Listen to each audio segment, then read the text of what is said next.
Hi, I'm Dr. J. Varma, and welcome to Thermometer.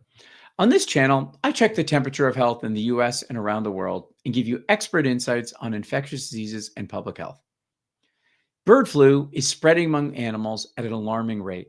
The virus is infecting mammals, including farm animals and even household pets. Experts are concerned that it could evolve into a strain that spreads easily between humans, something that could trigger the next pandemic. The federal government is responsible for tracking and containing the outbreak. But there's one critical step that states and cities should be taking right now: improving indoor air quality in schools and other congregate settings. Why? Because if H1N1 becomes airborne, as many scientists fear it might, the places where we gather, classrooms, crowded public spaces, nursing homes, will become hotspots for transmission.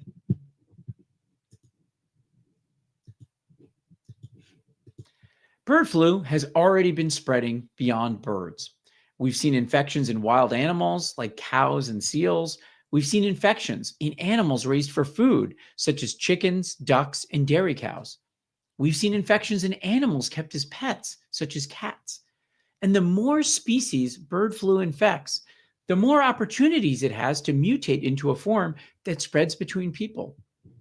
Most human cases so far have been linked to direct contact with infected animals, but it's likely that some infections have gone undetected. And experts worry that the virus could evolve to spread through the air, like COVID-19 or the flu. Right now, public attention is focused on food safety, the health of pets, and rising food prices. Meanwhile, experts are working on better farm biosecurity, animal surveillance, and vaccines.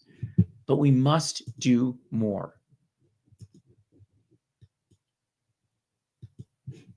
COVID-19 showed us two important things.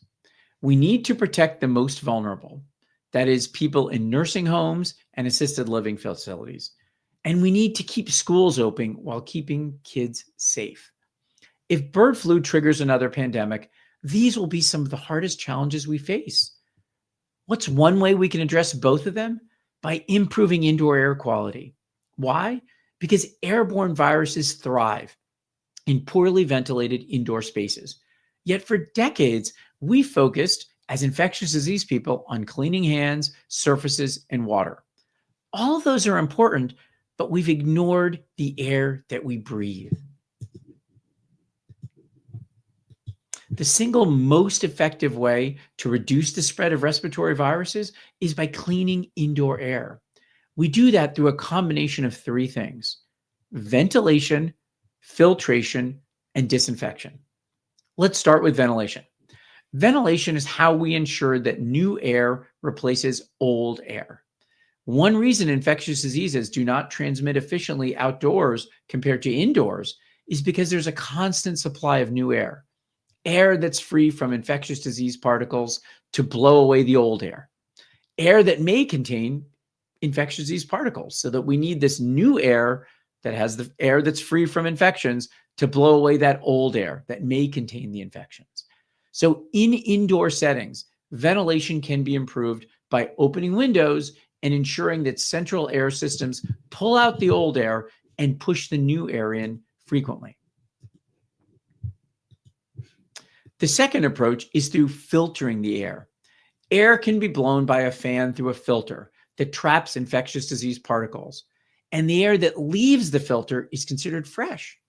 These filters can either be installed in our central air systems or in portable air purification devices, the types that some of you may even have in your own homes. And the third approach is to disinfect the air by using ultraviolet energy, known as germicidal UV, to inactivate or kill infectious organisms in the air.